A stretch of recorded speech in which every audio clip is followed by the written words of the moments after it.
नमो विष्णुपादाय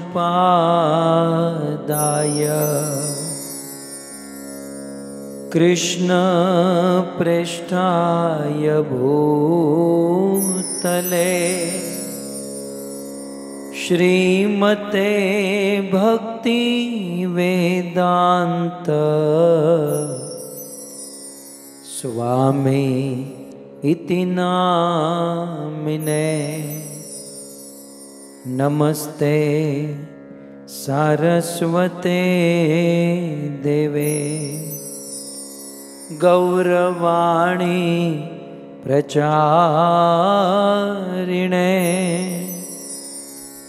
निर्विशेष शून्यवादी पाश्चात देश तारिणे। जय श्री कृष्ण चैतन्य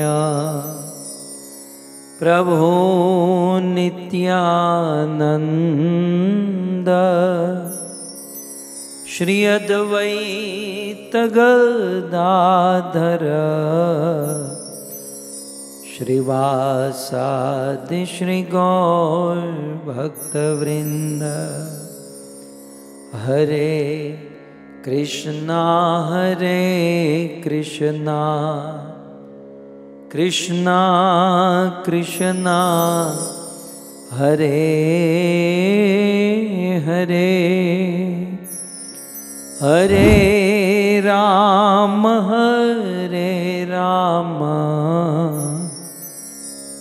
राम राम हरे हरे। जगद्गुरु श्रील प्रभुपाद की हरे कृष्णा। पुनः एक बार आप सबका स्वागत। श्री राम कथा अरण्य कांड। राम जी पंचवटी में उपस्थित हैं और उस समय शूर्पणखा रावण की बहिनी, रावण की बहन शूर्पणखा राम जी के पास आती हैं। अपने विवाह का प्रस्ताव अपने से ही रख देती हैं। मतलब ये नेक काम शूर्पणखा अपने आप ही कर देती हैं। राम जी मना किए, लक्ष्मण जी के पास गई, लक्ष्मण जी मना किए। शूर्पणखा ने सोचा कि ये सीता के कारण दोनों मना कर रहे हैं। तब शूर्पणखा झपट कर सीता जी को पकड़ने गई। राम जी ने लक्ष्मण को इशारा किया। लक्ष्मण जी के हाथों में वो बाण था ही, वो धार निकाल ही रहे थे। शूर्पणखा के नाक और कान काट दिया। शूर्पणखा अपने भाई खर और दूषण के पास गई। 14,000 की सेना को लेकर आई। राम जी ने उस 14,000 की सेना के ऊपर कृपा कर दी। कृपा ये थी कि राम जी ने अपनी ऐसी माया रची कि उन 14,000 को एक दूसरे में राम ही राम दिखाई देने लगे। सो राम राम कही तनु तजही, पावही पद निर्वाण, करी उपाय रिपु मारे, छन महु कृपा निधान। सो कृपा निधान राम जी ने अपना दिव्य दर्शन देकर सबको मारा नहीं, सबको तार दिया। अब शूर्पणखा के भाई खर और दूषण भी मर गए, 14,000 की सेना भी मर गई। तो अब शूर्पणखा अब भागकर रावण की सभा में गई।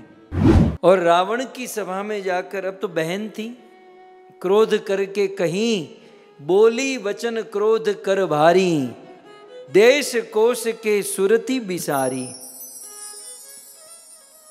रावण जैसा भाई होकर भी मुझ जैसी बहन की ये हालत। जिसका रावण भाई है उसकी बहन शूर्पणखा के नाक और कान काटे गए, करसी पान सोबसी दिन राती, और अपने बहन की ऐसी हालत, और तू भाई होकर रात दिन दारू पीकर पड़ा रहता है। करसी पान सोवसी दिन राती, पान करके, पान माने आप जो राजा पाट का वाला पान होता है, शराब का पान करके सोवसी सोते रहता है दिन रात। सुधी नहीं तब सिर पर अराती, तुझे हमारी सुधी नहीं है, प्रजा का क्या हो रहा है, बहन का क्या हो रहा है। सो रावण की सभा में शूर्पणखा ने बहुत सुंदर बात कही। देखो आखिर शूर्पणखा की माँ असुर कुल से है, लेकिन पिता तो देव कुल से है ना, ऋषि है। विश्रेशवा की कन्या है ये शूर्पणखा, तो आधा माता के गुण आता है, आधा पिताजी के भी गुण होते ना। तो अब विश्रेशवा का गुण शूर्पणखा के मुख से निकल रहा है, और 3 बात शूर्पणखा रावण को करती है। गुरु और ईश्वर के साथ अच्छे से रहने के लिए प्रीति, अपने रिलेटिव के साथ रहने के लिए रीति, और दुनिया वालों के साथ व्यवहार करने के लिए नीति। सो प्रीति, रीति और नीति, ये 3 सिद्धांत से हमें अपने जीवन को चलाना है। गुरु और भगवान के साथ प्रीति, अपनी पत्नी बच्चे अपने लोगों के साथ रीति, और संसार और दुनिया वालों के साथ नीति। और ये असुर लोग नीति बहुत अच्छी जानते हैं। आप देखोगे शुक्र नीति, शुक्राचार्य की नीति, वैसे चाणक्य नीति, चाणक्य पंडित ने भी नीति सिखाई, विदुर जी ने भी नीति सिखाई। आज शूर्पणखा रावण की सभा में 3 नीति की बात करती हैं। जीवन जीने के लिए ये हमारे लिए बहुत काम की चीज है। देखो इसी नीति शास्त्र में चाणक्य पंडित ने कहा कि सोना यदि गटर में भी पड़ा हो तो बुद्धिमान आदमी ले लेता है, पानी से धोकर साफ करके रख लेता है, सोना कभी बिगड़ता नहीं है। सोना कीचड़ में भी हो तो उसे ले लेना चाहिए। ज्ञान की बात कहीं से भी हो रही हो तो उसे ले लेनी चाहिए, ये बुद्धिमानी है। भले रावण की बहन है, शूर्पणखा है, लेकिन आखिर तो विश्रेशवा ऋषि की कन्या है ना, नीति की बात कर रही है। और रावण की सभा में शूर्पणखा ने 3 बात कही। पहली, यदि जीवन में कोई भी काम करो, उस काम के साथ एक वस्तु यदि न हो तो वह काम आपका श्रम है, वो कार्य भी श्रम, उसका फल भी श्रम है। दूसरा पॉइंट शूर्पणखा ने कहा कि रावण, यह करने से आदमी शीघ्र ही नष्ट हो जाता है। और तीसरा कि रावण इन लोगों को कभी छोटा नहीं समझना चाहिए। 3 वस्तु। सो आइए, शूर्पणखा ने सबसे पहले रावण को ये कहा,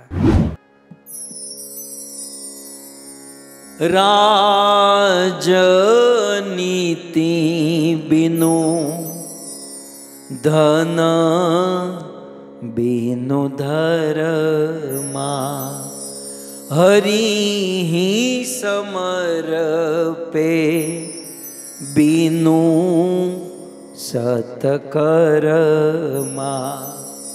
विद्या बिनु विवेक उपजाए,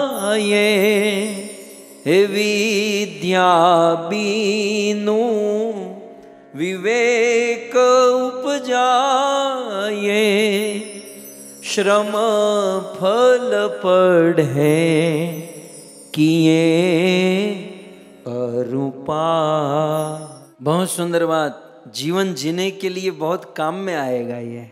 शूर्पणखा ने रावण की सभा में कहा, रावण ने भी ध्यान से सुना, बिल्कुल एक्शन में आ गया रावण ये सुनकर। शूर्पणखा ने कहा कि राजनीति बिना, पहले तो चौथी लाइन देख लीजिए कि श्रम फल पढ़े किए अरु पाए। यदि इन कार्यों में ये चीज नहीं होगी तो मात्र श्रम होगा, मात्र श्रम पाए, मात्र श्रम प्राप्त होगा।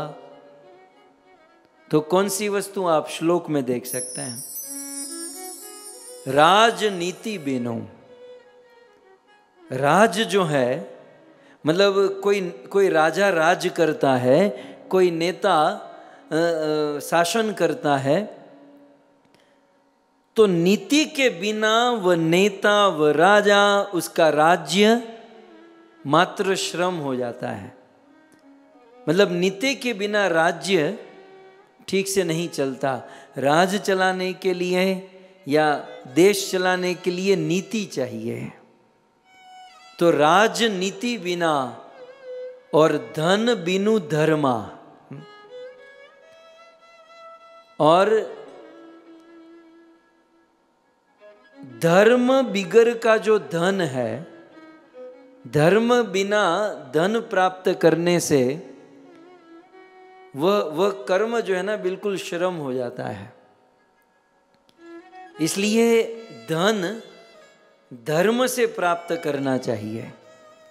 अधर्म से किया हुआ, अधर्म से प्राप्त किया हुआ धन विफल हो जाता है, वो श्रम हो जाता है। इसलिए राज्य करना चाहिए नीति के साथ और धन कमाना चाहिए धर्म के साथ। और फिर आगे कहते हैं हरि ही समर्पे बिनु सतकर्मा। अब देखिए ये सूर्पनखा बोल रही है, ये सूर्पनखा हरि की बात कर रही है, भगवान की बात कर रही है। बोले हरि ही समर्पे बिनु सतकर्मा। आप जीवन में कितना भी बड़ा सत्कर्म करो, सत्कर्म में वह कर्म हरि को समर्पण नहीं करेंगे तो वह सत्कर्म का कोई लाभ नहीं है। सो हरि ही समर्पे बिनु सतकर्मा। तो तीन वस्तु बताई कि एक राजा को या लीडर को शासन करना चाहिए नीति के साथ, नहीं तो वह शासन नहीं हो पाएगा। धन कमाना चाहिए धर्म के साथ, नहीं तो वह धन नहीं कमा पाएंगे, और कमाएंगे तो वह विफल हो जाएगा। तीसरा, सत्कर्म करना चाहिए हरि को समर्पण करने के बाद। बिना हरि को कर्म का फल समर्पण किए सत्कर्म नहीं करना चाहिए। फिर चौथा कहते हैं विद्या बिनु विवेक उपजाए। ये विद्या प्राप्त करनी चाहिए विवेक के साथ। यदि विद्या बिना विवेक के ग्रहण करते हैं तो उस विद्या का कोई फल नहीं रहता।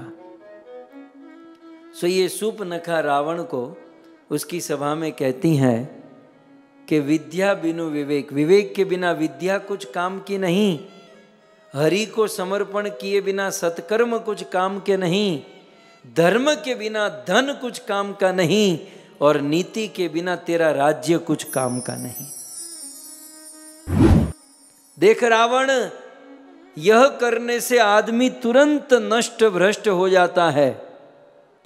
संगते जति कुमंत्र ते राजा, मानते ज्ञान पानते लाजा, प्रीति प्रणय बिनु मदते गुणी, ना सही बेगी नीति अस सुनी।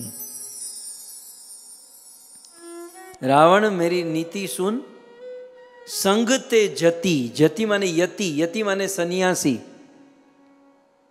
सन्यासी तुरंत नष्ट हो जाएगा यदि वो संग करेगा। संग माने विषय भोगों का संग।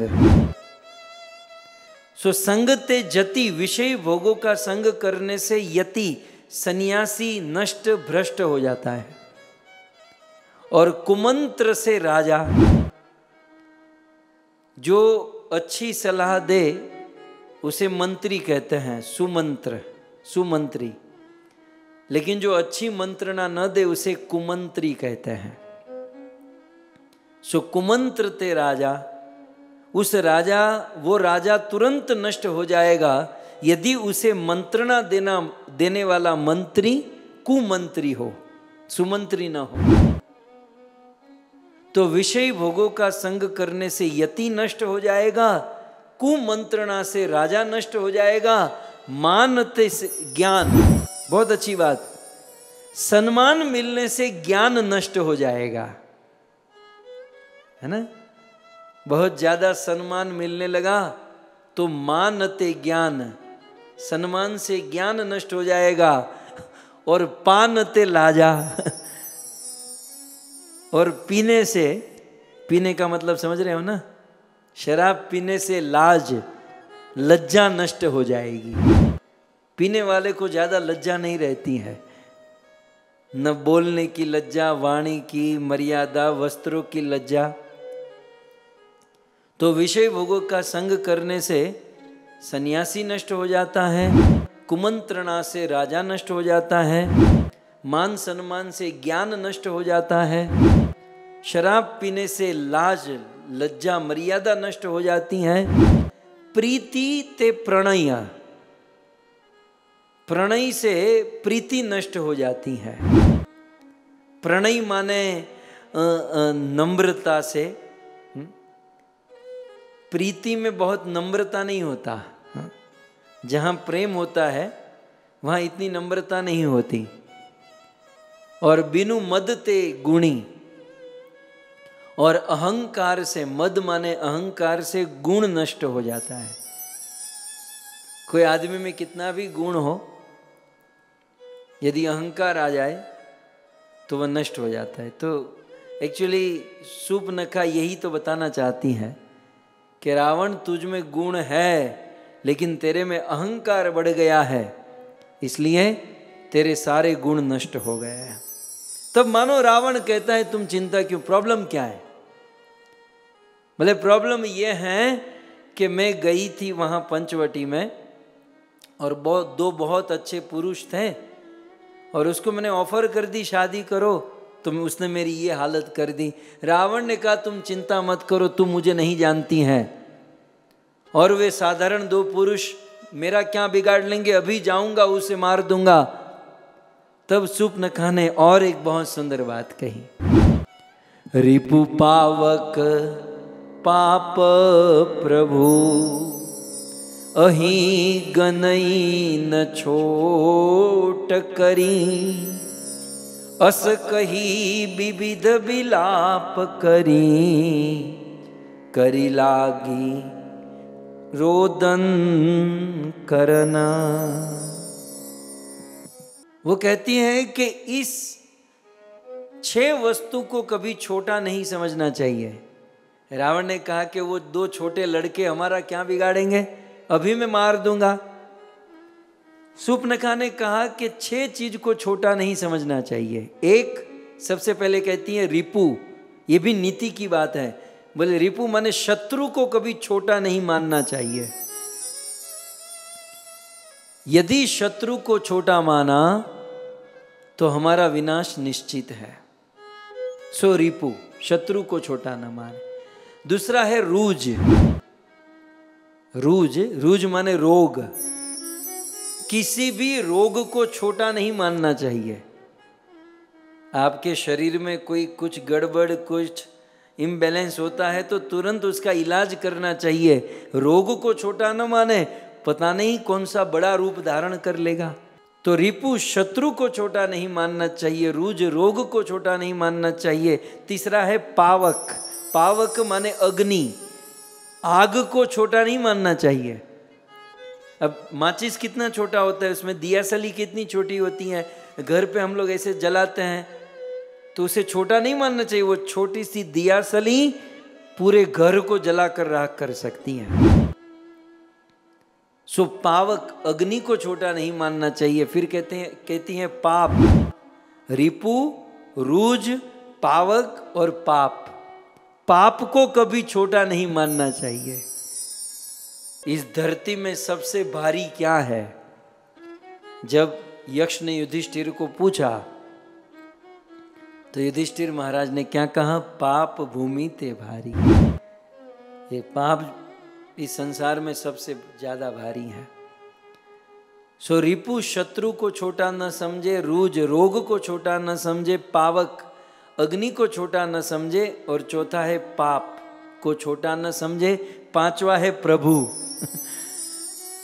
प्रभु को कभी कम छोटा नहीं समझना चाहिए, फिर वो वैकुंठ वाला प्रभु हो या यहाँ पर बैठे हुए प्रभु हो। सो शूर्पणखा ने बहुत सुंदर नीति की बात कही, प्रभु को छोटा न माने। और फिर छठा कहती है अही। अही माने सर्प, सांप। दिखने में छोटा होता है लेकिन पूरे घर को तबाह कर सकता है, सबको मार सकता है। एक छोटे से सांप में कितने लोगों को मारने की ताकत होती है। तो अही, सांप को छोटा नहीं मानना चाहिए। तो रिपु रूज पावक पाप प्रभु और अही गनयन छोट करी, इसको छोटा नहीं मानना चाहिए। देखो नलिनी माता जी ने फोटो ले लिया कि भाई ये अब तो ये जीवन में ही उतार लेना है, तो इसको छोटा नहीं मानना चाहिए। अस कही विविध बिलाप करी लागी रोदन करन। इस प्रकार से बहुत बहुत विलाप करते हुए शूर्पणखा जोर जोर से रोने लगी। रावण रावण तेरे जैसा भाई होते हुए मेरी ये हालत।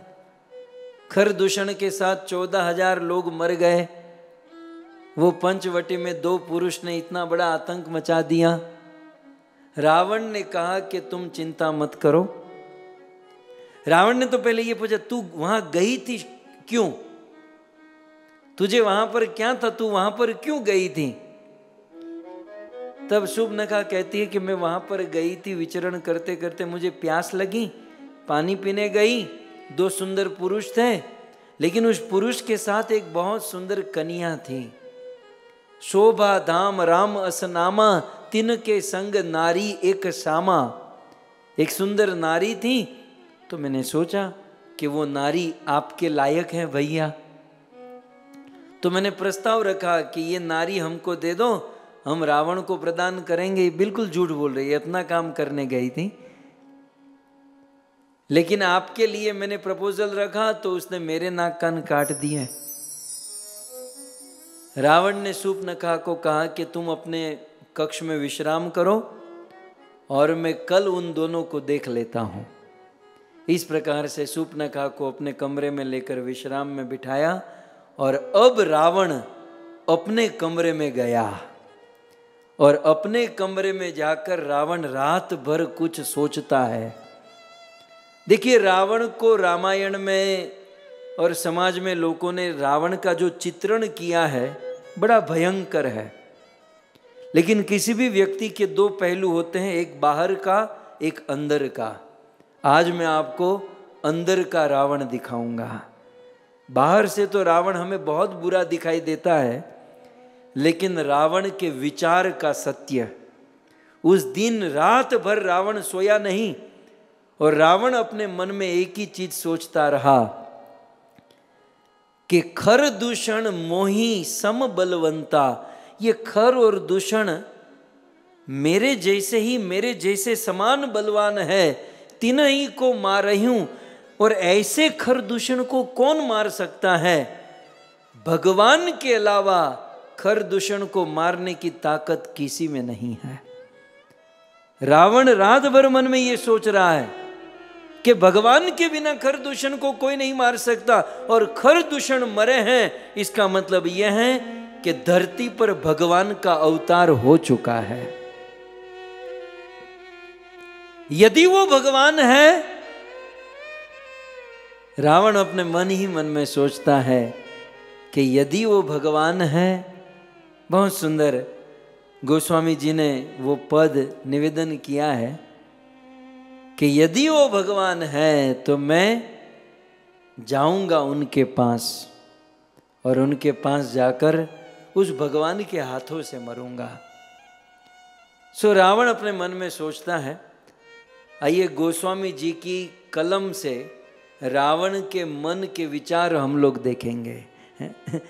मैं इसलिए आपको दिखाना चाहता हूँ रावण के मन के विचार, क्योंकि आजकल क्या है ना, दशहरा के दिन दुनिया में लोग रावण को जलाते हैं। रावण को जलाने की जरूरत नहीं है, हमारे बुरे विचार को जलाने की जरूरत है। रावण भी सोचता होगा कि ले, ये रावण मुझ रावण को जला रहा है, मतलब एक रावण दूसरे रावण को जला रहा है। रावण भी मन में सोचता होगा कि ये कौन रावण मुझे जला रहा है। बाहर से रावण का चित्रण भले कैसा भी हो, लेकिन अंदर से रावण ने जो मन में सोचा और फिर जो रावण ने एक्शन ली, वो कथा आज हम सुनेंगे। लेकिन राम कथा के मूड का आज अंतिम दिन है, इस कथा का भी अंतिम दिन है। आइए तो इस कथा में अंतिम बार हम राम स्तुति करें, राम जी के गुण को गाए।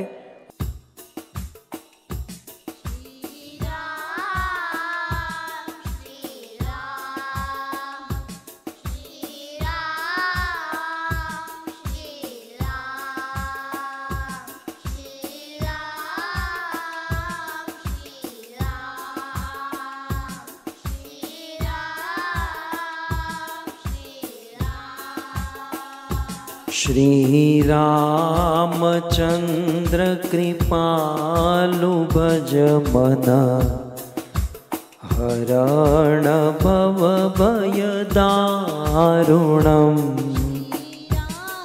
रामचंद्र कृपालु भज मन,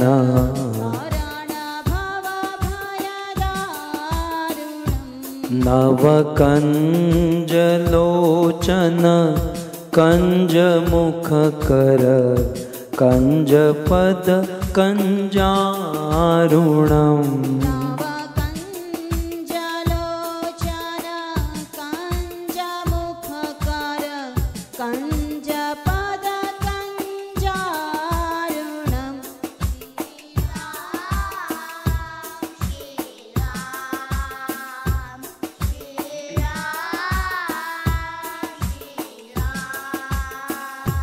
कंदर्पय गणित अमित छवि नव, नील नीरद सुंदरम। कंदर्पय गणित अमित छवि नव, नील नीरद सुंदरम। पटपीत मानहु तड़ित रुचि शुचि, नौमि जनक सुतावरम्। रामचंद्र कृपालु भज मन, हरण भव भय दारुणम्।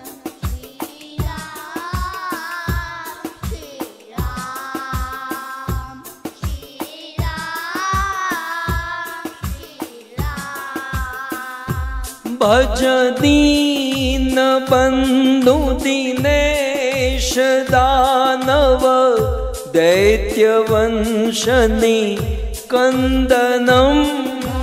दीन बंधु दिनेश दानव, दैत्य वंशनि कंदनम्।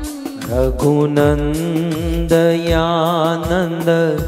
कंद कौशल, चंद दशरथ नंदनम्।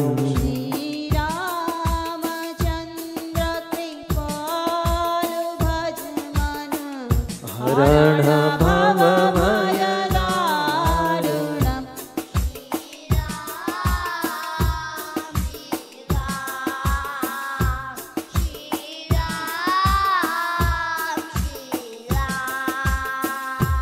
सिर मुकुट कुंडल तिलक चारु, दारु अंग विभूषणम्। मुकुट कुंडल तिलक चारु, दारु अंग विभूषणम्। आजानु भुज शर चाप दरसन, ग्राम जित खरदूषणम्। रामचंद्र कृपालु भज मन, हरण भव भय दारुणम्।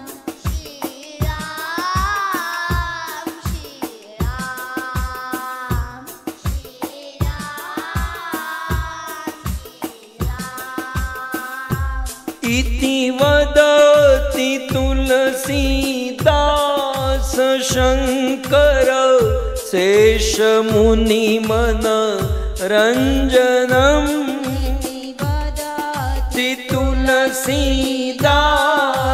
शंकर शेष मुनि मन रंजनम मम हृदय कंजने वास कुरु का मादि खल दलगंजनम चंद्र कृपालु भज मना हरण भव भय दारुणम्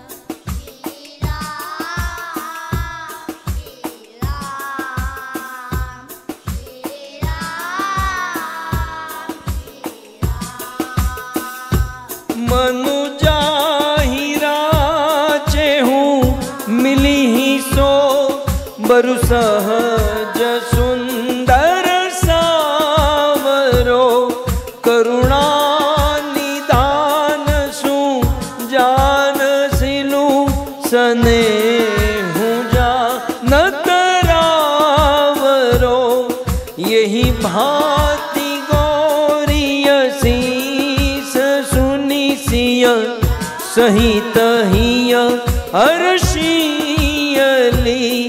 तुलसी भवानी पूजी पुनि पुनि मुदित मन मंदिर चली जानी गौरियनु कुल सियहिय हर्षु न जाय कहीं जानी गौरियनु कुल सियहिय हर्षु न जाय कहीं मंजुल मंगल मूल बाम अंग पर कन लगे बाम अंग पर कन लगे श्री राम जय राम श्री राम जय जय राम श्री राम जय राम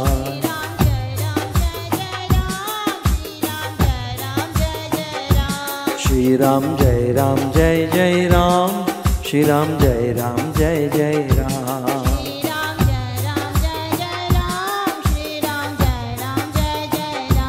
श्री राम जय राम जय जय राम श्री राम जय राम जय जय राम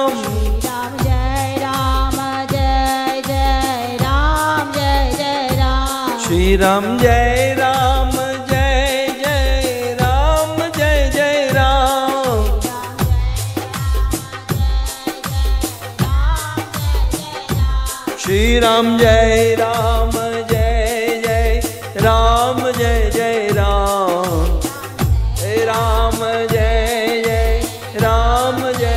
राम श्री राम जय राम जय राम श्री राम जय राम जय श्री राम जय राम श्री राम जय जय राम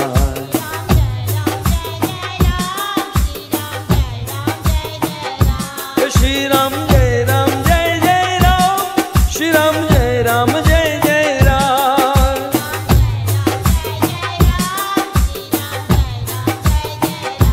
श्री राम जय राम श्री राम जय जय राम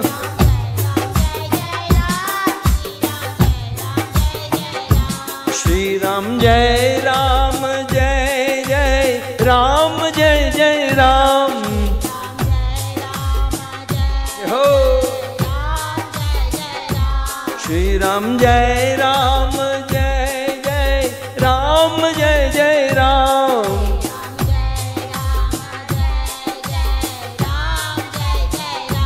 श्री राम जय जय राम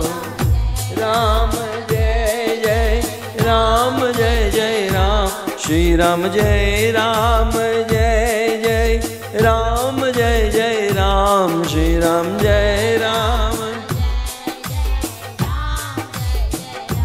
श्री राम जय जय राम श्री राम जय जय राम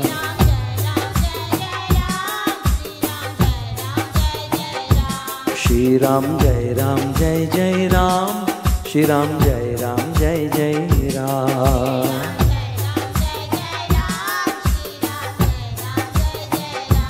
श्री राम जय जय राम श्री राम जय जय राम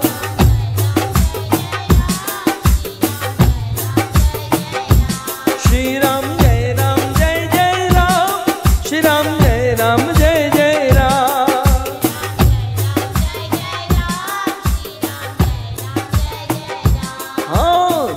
राधा गोविंद राधा गोविंद राधा गोविंद राधे जय श्री राधा गोविंद आहा जगन्नाथ जगन्नाथ बलदेव जय सुभद्रा जय जगन्नाथ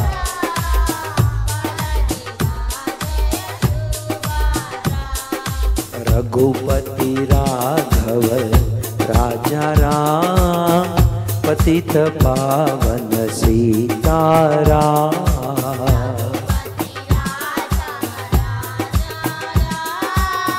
पतित पावन सीता राजा राम पतित पावन सीताराम राजा राम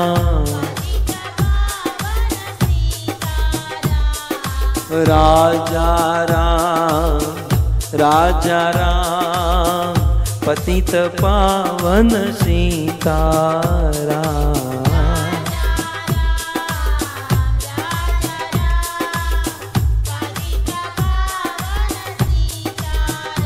बोलो रघुपति राघव राजा राम पतित पावन सीताराम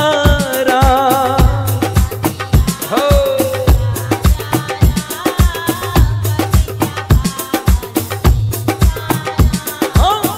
रघुपति राघव राजा राम पतित पावन सीताराम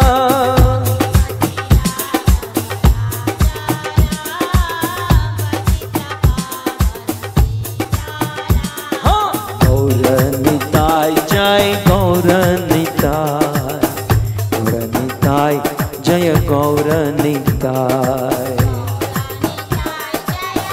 जय श्री गौरनिताय प्रभुपद प्रभुपद प्रभुपद श्रील प्रभुपद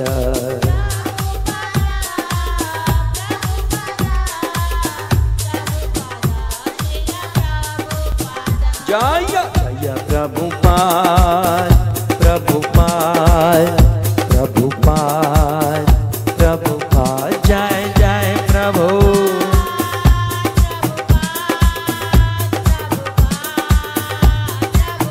निताय गौर हरि बोल हरि बोल हरि बोल हरि बोल निताय गौर हरि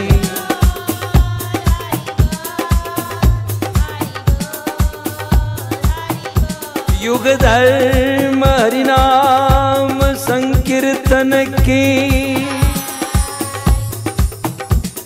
श्री राधा गोविंद भगवान की श्री रामचंद्र भगवान की कली पावन अवतार श्री चैतन्य महाप्रभु की जगत गुरु श्री प्रभुपाद की निताय गौर प्रेमानंदे जय जय राधे, जय जय श्री राधे, जय जय श्री राधे,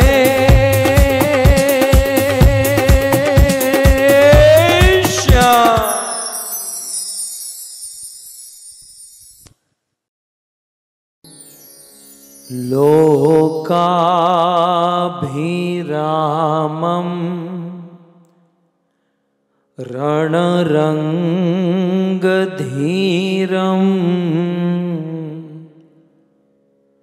राजीवनेत्रं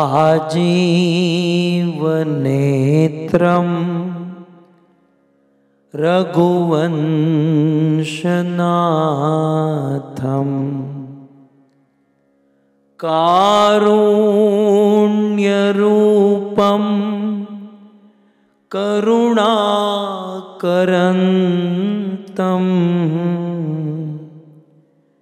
श्रीरामचन्द्रं शरणं प्रपद्ये। सिया राममय सब जग जानी, करऊं प्रणाम जोरी जुग पानी। जनक सुता जग जननी जानकी, अतिशय प्रिय करुणा निदान की। ताके जुगपद कमल मनावऊं, जासु कृपा निर्मलमति पावऊं।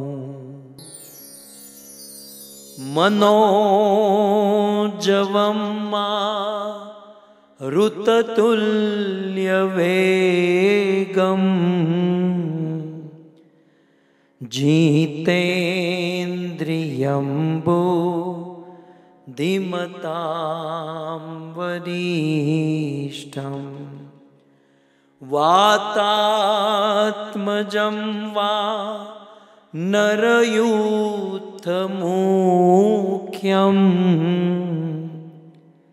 श्रीरामदूतं शरणं प्रपद्ये। श्री गुरु चरण सरोज रज, निज मन मुकुर सुधारी।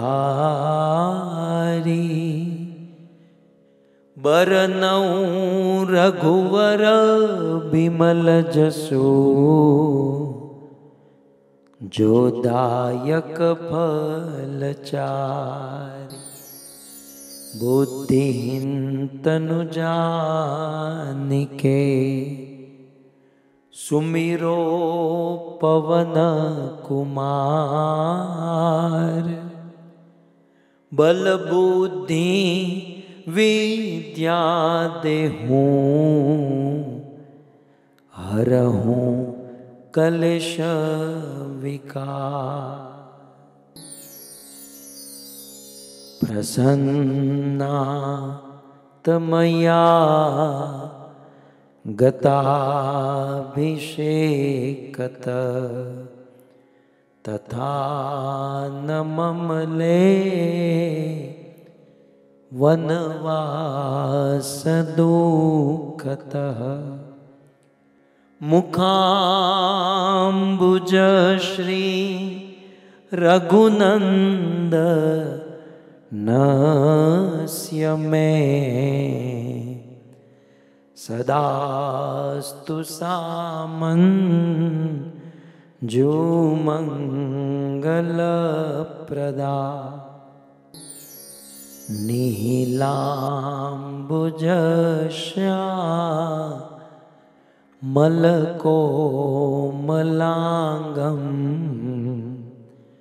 सीता समारोपितवामभागम् पाणो महाशायकचारु चापम नमामि रामं रघुवंशनाथम्।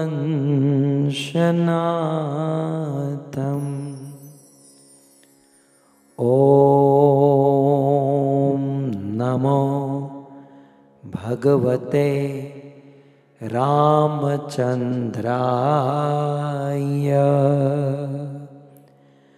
ॐ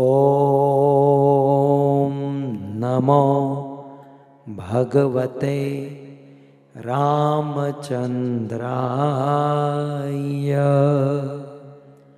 ॐ नमो भगवते रामचंद्राय।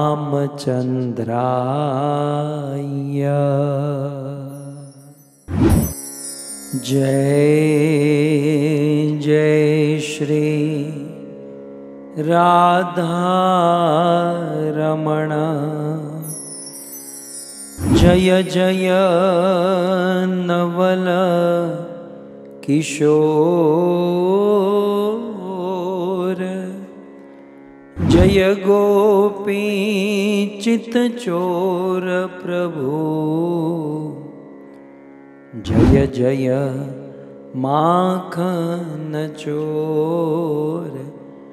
जय जय माखन चोर। श्री कृष्णचंद्र भगवान की, श्री रामचंद्र भगवान की, जगत गुरु शिल प्रभुपाद की।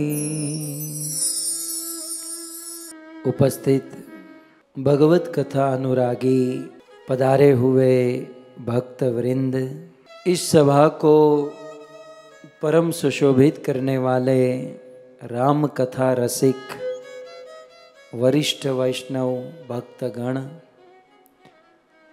दूर दूर से देश विदेश से गोविंद टीवी, फेसबुक, यूट्यूब आदि के माध्यम से इस कथा का श्रवण करने वाले समस्त श्रोतागण एवं आप सभी भक्तों का श्री राम कथा के अंतिम एवं सप्तम दिवस में पुनः एक बार हार्दिक स्वागत एवं आप सबके चरणों में हमारा प्रणाम। जय सिया राम।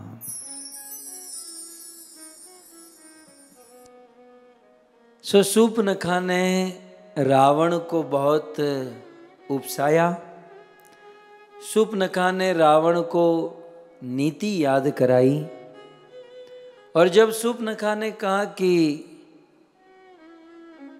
वो दो तपस्वियों ने खरदूषण को मार दिया, खरदूषण की पूरी सेना को मार दिया, तब रावण सोच में पड़ गया। रावण रात भर अपने महल में यही सोच रहा है। रावण के महल की चारों ओर दीवार में ये एक चौपाई गूंज रही है। खरदूषण मोही समबलवंता,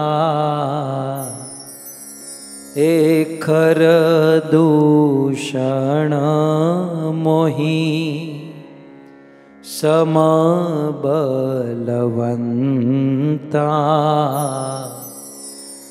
तिन्हि को मारई बीनू भगवंता। रावण रात भर अपने कमरे में, अपने महल में सोच रहा है कि खर दूषण मोही सम बलवंता। ये खर और दूषण तो मेरे सगे भाई और मेरे समान ही बलवान थे, और वे मर गए तो उनको भगवान के बिना और कौन मार सकता है? खरदूषण को ईश्वर के बिना, भगवान के अलावा और कोई मार नहीं सकता। रावण आगे मन में सोचता है, सूर रंजन भन जनम ही भारा, ये जो भगवंत लीन्ह अवतारा। सुर रंजन भन जनम ही भारा, जो भगवंत लीन्ह अवतारा। तो मैं जाई बेरू हठी बराऊं, प्रभु सर प्राण तजे भवतराऊं। खर और दूषण मर गए, एक झटके में 14,000 की सेना मर गई। मतलब ये काम भगवान का ही हो सकता है। इसका अर्थ ये होता है कि सुर रंजन, सुर माने देवता, रंजन माने आनंद, सुर रंजन देवताओं को आनंद देने वाला, और भंजन मही भारा, और धरती के भार को खत्म करने वाला भगवान इस धरती पर प्रकट हो चुका है। सुर भंजन, सुर रंजन भंजन मही भारा, देवताओं को आनंद देने वाला, पृथ्वी का भार दूर करने वाला भगवान ने अवतार ले लिया है। और ये सत्य है, रावण अकेले मन में सोच रहा है। और यदि ये सत्य है कि भगवान इस धरती पर प्रकट हो चुके हैं, तो मैं, दूसरी लाइन में, तो मैं जाई बेरू हठी करूं, तो मैं हठ करके जानबूझकर उस राम जी के साथ वैर करूंगा। मैं जानबूझकर वैर करूंगा और प्रभु सर प्राण तजे भव तरऊं, और प्रभु के हाथों से, प्रभु के सामने अपने प्राणों को त्यागूंगा और इस भवसागर से पार हो जाऊंगा। उस लंका की दीवारों से आवाज आने लगी कि लंकापति रावण, तू इतना अच्छा सोचता है? लंका की दीवारें हिलने लगी और रावण को कहने लगी, यदि तू मानता ही है कि राम ईश्वर है, राम भगवान है, तो उनका भजन क्यों नहीं करता? तब रावण ने बहुत सुंदर बात कही, अद्भुत। हो यही भजन न हे जितामस देहा, हो यही भजन न तामस देहा, मन क्रम बचन मंत्र दृढ़ एहा, जो नर रूप भूप सूत को हरियहु नारी, जिती रण दो। रावण मन ही मन सोचने लगा कि क्या करूं, क्या करूं, क्या करूं।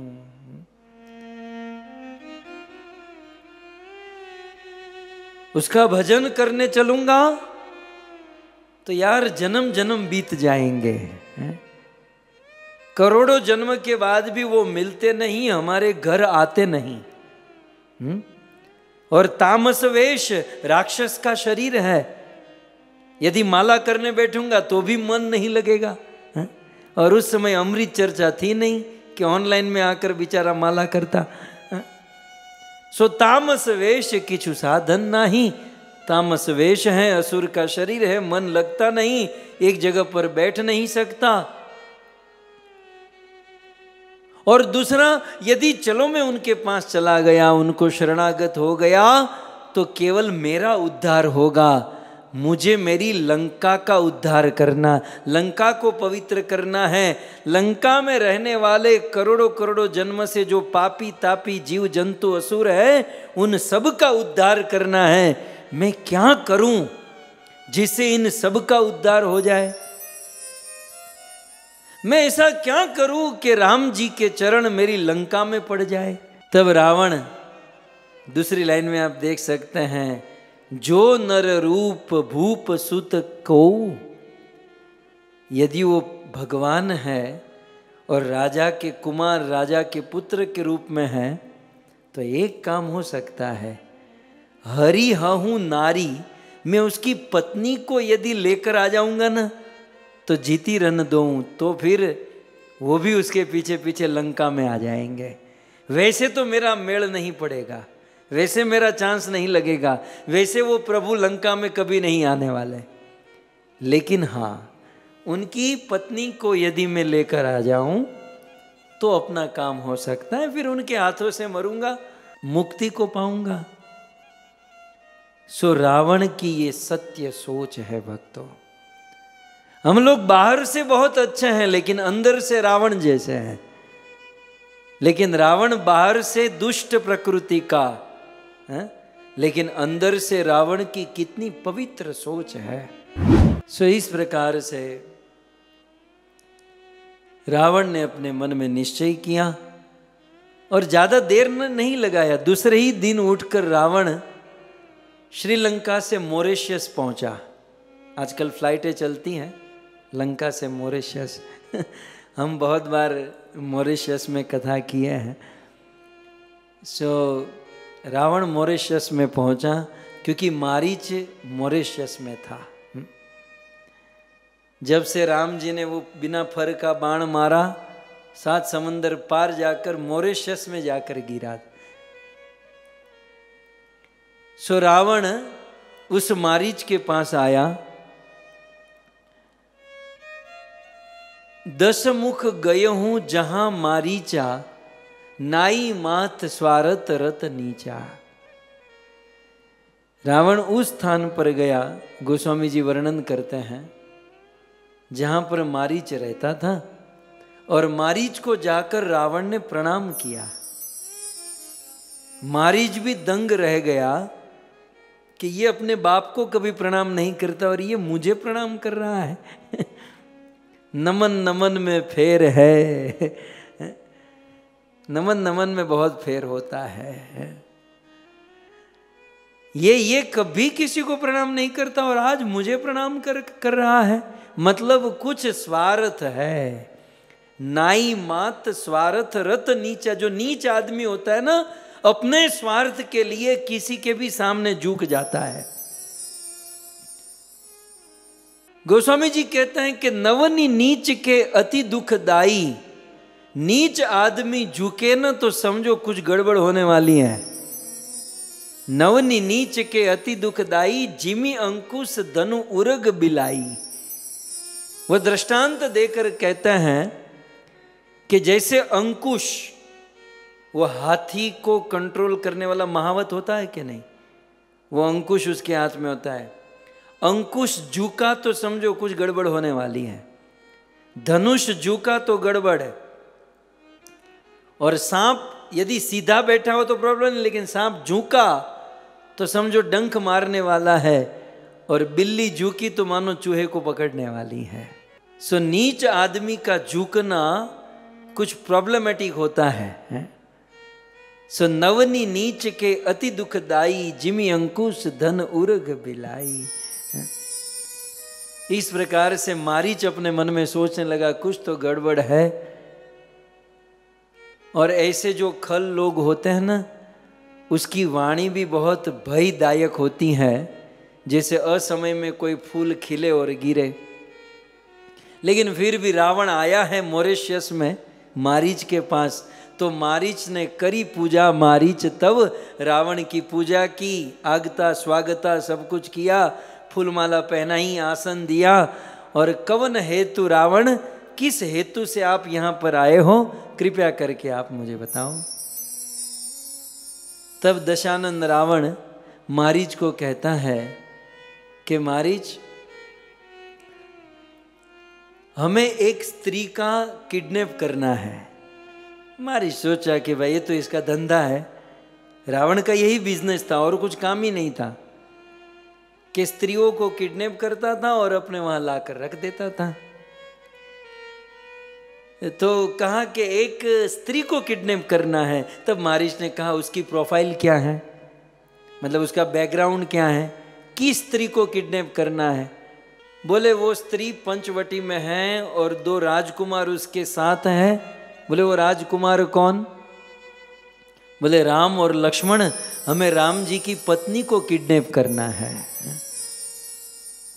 तब मारीच रावण से कहते हैं कि रावण, ये तेरे 10 मस्तक, मतलब 10 बुद्धि तो तेरे अंदर होगी, ये 10 माथा खाली हो गया तेरा है? तुझे थोड़ी बहुत बुद्धि है भी कि नहीं? तू किसको किडनैप करने की बात कर रहा है? जगतनी मात ने ल्यावी ने नाथ, विश्वना नाथ ती वैर की तू। जगत जननी पूरी दुनिया की मां को अपने घर पर तू किडनैप करके लाना चाहता है और विश्वनाथ के साथ दुश्मनी मोड़ना चाहता है। तू जानता भी है जिसकी पत्नी को तू अपहरण किडनैप करना चाहता है, वो चराचर इस संसार के ईश्वर है, वो भगवान है। तासो नाथ बैरू नहीं कीजे, उस भगवान के साथ कभी भी वैर नहीं करना चाहिए। तू समझता है? क्योंकि मारे मरिए जियाए जीजे, क्योंकि उसका जो पति है ना राम, उसी के मारने से दुनिया मरती है, उसके जिलाने से दुनिया जीती है। उस सीता के पति राम के भ्रिकुटी भंग मात्र से करोड़ों ब्रह्मांड का सर्जन पालन और प्रलय होता है। ऐसे भगवान की पत्नी को मारीच बहुत सुंदर प्रवचन कर रहा है। खैर हमारे पास तो अभी समय कम है, लेकिन ये मारीच ने रावण को जो प्रवचन किया ना, इसके ऊपर 7 दिन हमने कथा कही थी। शायद मॉरिशस में या थाईलैंड में, पता नहीं, कहीं तो ये 7 दिन तक प्रोग्राम चला था। लेकिन मारीच ने बहुत सुंदर कहा कि उस भगवान के जिलाने से संसार जीता है, उसके इशारे से संसार मरता है, और उसकी पत्नी को तू लाना चाहता है। रावण, तुझे कभी राम का अनुभव हुआ है? मतलब कभी तू एनी झपटे क्यारे चढ़्यो छो? गुजराती में बोला, तू रामनी झपटे क्यारे चढ़्यो छो? रावण के नहीं, मैंने तो उसको कभी देखा भी नहीं है। बोले मैंने देखा है, मैं उसकी झपटे चढ़ा हुआ आदमी हूं। बोले कब? बोले विश्वामित्र यज्ञ कर रहे थे और हम लोग उसके यज्ञ में बाधा, क्योंकि हमारा तो वही काम है, स्वभाव है, कोई अच्छा काम कर रहा हो उसमें बाधा दो, कीर्तन कर रहा हो बाधा दो, कथा कर रहा हो बाधा दो। हम असुरों का यही तो धंधा है, अच्छे लोगों को डिस्टर्ब करना। तो हम लोग गए थे डिस्टर्ब करने। और उस समय तो ये बच्चे थे अभी तो ये मैच्योर हो गए हैं, अभी तो ये बड़े हो गए हैं। तू जिस राम की बात कर रहे ना, ये उसके बचपन की बात मैं कर रहा हूं कि जब राम छोटे थे, बालक थे, अभी अभी गुरुकुल से पढ़कर आए थे और विश्वामित्र के पास वहां थे, और हम लोग वहां पर गए उस यज्ञ में बाधा देने के लिए। सो मुनि मख राखन गयो कुमारा, और हम जब वहां बाधा देने लगे तो बिना फर का बाण उस रघुपति ने मोही मारा, मुझे मारा, और 7 योजन आया हूं छन माही, और एक ही क्षण में मैं 7 योजन दूर यहां मॉरिशस में आकर गिरा। सच कहता हूं, उससे वैर मत करना। क्यों? क्योंकि जब से उसका बाण मुझे लगा है, भई मम कीट भृंग की नाई, वो जो कीट भंवरा बन जाता है ना, मैं भी उस भंवरे की तरह हो गया हूं। जब से उसका बाण मुझे लगा है तब से मेरे मुख से राम राम राम राम राम राम राम राम राम राम राम राम, मेरे मुझे और कुछ सूझता ही नहीं है। वृक्षे वृक्षे ही पश्यामी, मैं काला वृक्ष देखता हूं वहां भी राम दिखाई देता है। मैं रा शब्द सुनता हूं ना, पसीने निकल जाता है। मैं इतना डर गया हूं, मुझे चारों ओर रात दिन राम राम। एक बार उसकी झपट में चढ़ा था और मैं आज तक सोच रहा हूं कि बिना फर का बाण ऐसे तिनका हाथ से छोड़ा, मैं 7 समंदर पार आकर गिरा। यदि अपने सारंग पर और वो टेम्पर खींचकर यदि बाण मारा होता तो कब का भगवान को प्यारा हो गया होता। सो रावण बुद्धिमानी यही है कि देख मुझे उसका अनुभव है। अरे दुनिया में इतनी सारी स्त्रियां हैं, किसी को भी लेकर आ, तुझे उसी स्त्री में क्या तेरा पड़ा है, उसी को क्यों लेने तुझे जाना है। ताड़का को मारा, सुबाहु को मारा, अभी भी तुझे समझ में नहीं आ रहा है कि हमारे लाखों हजारों सैनिकों को मार दिया। जब इस प्रकार से मारीच रावण को प्रवचन देने लगा ना, तो रावण मारीच पर क्रोधित हो गया कि तू लगता है कि उससे डर गया है, तूने रावण का पराक्रम नहीं देखा, और यदि तू मेरी बात नहीं मानेगा तो इसी समय तुझे मैं मार दूंगा। तब मारीच सोचता है, रामायण में लिखा है, तब मारीच हृदय अनुमाना, मारीच ने अपने हृदय में अनुमान किया कि नव ही विरोधे नहीं कल्याणा। मारीच सोचता है भाई 9 लोगों के साथ विरोध करने में कल्याण नहीं है, अपना लाभ नहीं है। ये भी एक नीति है, सबसे विरोध करो, 9 लोगों से विरोध नहीं करना चाहिए। तो यहाँ पर मारीच नीचे की लाइन में वो बताते हैं, सबसे पहले शस्त्री। आपके सामने कोई शस्त्र लेकर खड़ा है और आप निहत्थे हो, उस समय बुद्धिमानी यही है कि सरेंडर हो जाए। वहाँ पर अपना दम दिखाने जाएंगे, गाली देने जाएंगे तो तुरंत गोली मार देगा। सो 9 लोगों से दुश्मनी नहीं करनी चाहिए, 9 लोगों का विरोध नहीं करना चाहिए कुछ समय के लिए, जब तक आप उस विपत्ति से बाहर नहीं निकल जाते हो। ये बुद्धिमानी है। तो सबसे पहले शस्त्री, जिसके हाथ में शस्त्र हो। आप दूसरी लाइन में देख सकते। दूसरा है मर्मी। भाई दुनिया है, समाज है, हम लोग अपने दिल की बात कुछ लोगों को बता देते हैं, ठीक है। जो अपने आजू बाजू में रहते हैं ना, उसे कभी कभी हम दिल की बात बता देते हैं, और जिसे दिल की बात बताई है वही आपका दुश्मन हो जाए तो उसका विरोध नहीं करना चाहिए, क्योंकि हमारी पोल खोल देगा, है ना। सो शस्त्री से विरोध नहीं करना चाहिए, मर्मी से, जो हमारा मर्म जान गया है उसे विरोध नहीं करना चाहिए।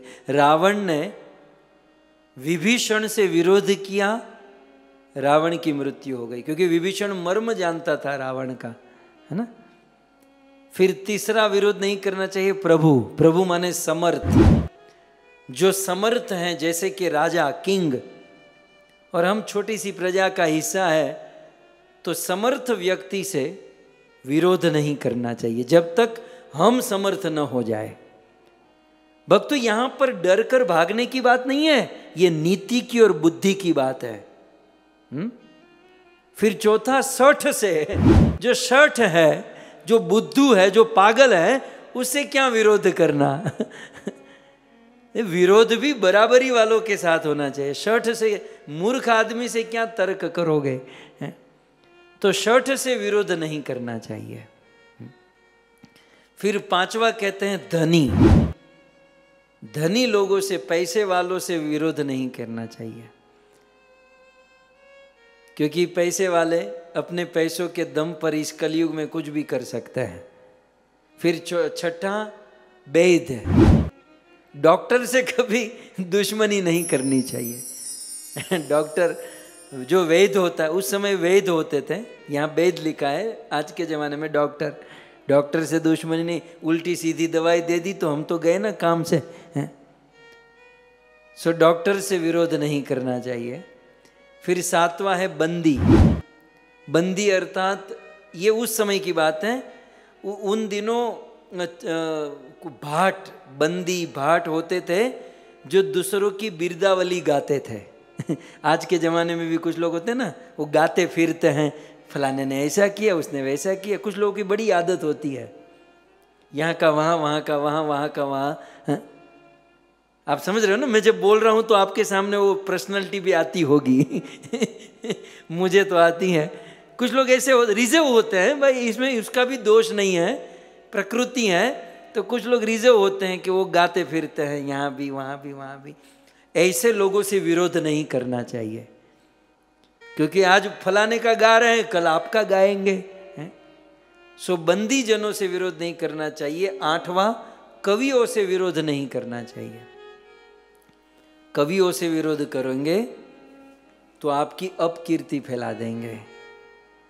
और 9वां है मानस गुनी। मानस गुनी माने रसोई बनाने वाला।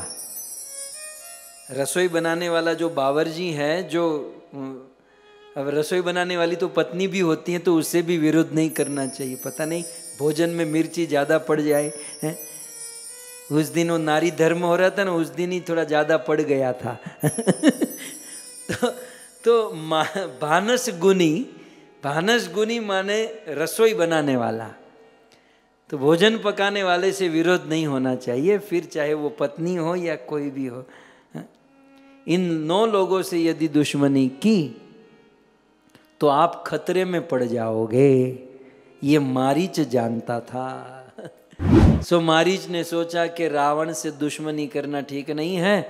रावण ने कहा, देख तू यदि मेरे साथ नहीं चलेगा तो ये मेरी तलवार देख रहा है, मैं तुझे इसी समय यहीं पर मार दूंगा।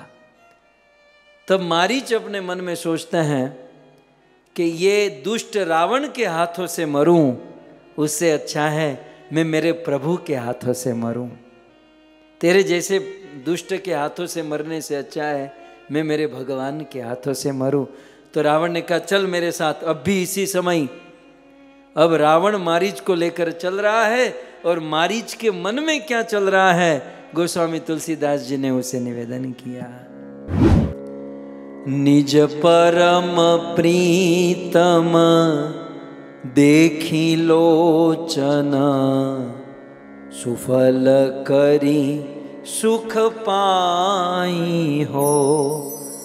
श्री सहित यनुज समेत कृपा निकेत पद मन लाई हो। निर्वाण दायक क्रोध जाकर, भगति यव सही बस करी।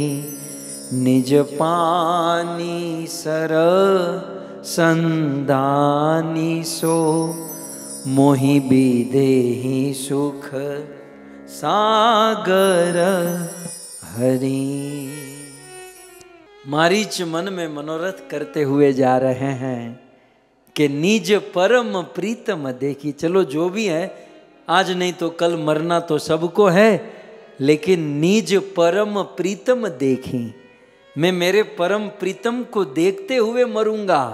सो निज परम प्रीतम देखी, लोचन सुफल करी सुख पाई हो।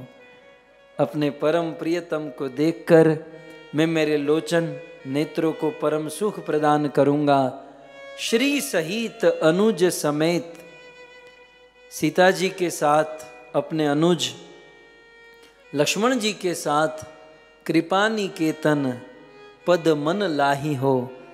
वे राम लक्ष्मण जानकी तीनों के चरणों में मैं मेरा मन लगा दूंगा। निर्वाण दायक क्रोध जाकर, भगति अव सही बस करी। वास्तव में निर्वाण देने वाले, मुक्ति देने वाले एकमात्र भगवान राम है। उस राम जी की कृपा से आज मैं महासुख सागर मुक्ति के पद को पाऊंगा। ऐसे मन में मनोरथ करते हुए मारीच मन ही मन में सोचते हैं कि वह समय कब आएगा जब मैं आगे आगे भागूंगा, राम जी मेरे पीछे पीछे भागेंगे। पूरी दुनिया राम जी के पीछे दौड़ती है ना, लेकिन अब वो समय आने वाला है कि राम जी मेरे पीछे दौड़ेंगे। सो इस प्रकार से रावण मारीच को मॉरिशस से लेकर पंचवटी तक आया है, और रास्ते में ही रावण ने समझा दिया कि देखो तुम रूप बदलना जानते हो, तुम्हें मृग का रूप धारण करना है, सोने का मृग बनना है। सो और तुम्हारे पीछे राम जी आएंगे और फिर राम जी तुम्हें मारेंगे, और मरते समय लक्ष्मण को पुकारना है ताकि लक्ष्मण भी आ जाए, और मैं सीता का अपहरण करके लंका में लेकर चला जाऊंगा। पूरा प्लान बन चुका है। यहाँ पर पंचवटी में सुबह का समय है, लक्ष्मण जी फूल लेने गए हैं, राम जी और सीता जी दोनों अकेले एकांत में बैठे हैं। भगवान ने सीता जी से कहा कि सीते अब समय आ चुका है, आप अग्नि में प्रवेश कीजिए क्योंकि रावण आ रहा है। आप अपने परछाई का रूप धारण करो क्योंकि आपके देवी रूप को देखकर रावण जलकर भस्म हो जाएगा। आप अग्नि में प्रवेश कर लो ताकि रावण आपकी परछाई का हरण करें और मैं उसका वध करूं। सीता जी अग्नि में प्रवेश करते हैं, माया सीता रूप धारण होता है। उस समय लक्ष्मण जी आते हैं। गोस्वामी जी कहते हैं कि लक्ष्मण हूं यह मर्म न जाना। लक्ष्मण जी ने देखा कि ये कुछ तो हुआ, लक्ष्मण जी इस मर्म को नहीं जान पाए। मर्म ये है, पुराणों में कथा है कि वेदवती नाम की एक स्त्री थी, तपस्या कर रही थी राम जी को पति के रूप में प्राप्त करने के लिए। तो बहुत सुंदर तप चल रहा था, ध्यान चल रहा था, और उसी समय वहां से रावण निकला। रावण ने देखा कि बहुत सुंदर स्त्री है, तो रावण उस स्त्री के साथ, अब तो बेचारी भजन कर रही थी, ध्यान तप कर रही थी, लेकिन रावण का तो एक ही काम था, उस स्त्री के साथ जोर जबरदस्ती करने लगा। तब वो स्त्री स्वयं योगाग्नि प्रकट करके उसी में जलकर मर गई, और मरते समय उस स्त्री ने रावण को श्राप दिया कि मैं ही तेरे मृत्यु का कारण बनूंगी। ये तेरे कारण ये जो योगाग्नि प्रकट हुई, जो आग लगी है, यह आग तेरे मृत्यु का कारण बनेगी। तो वो वेदवती जो थी वो छाया सीता के रूप में प्रकट हुई, और जगत जननी जो सीता माता है वो अग्नि में प्रविष्ट हो गई, और वेदवती छाया सीता के रूप में प्रकट हुई, और जो उनकी इच्छा थी कि राम जी की पत्नी बनूं।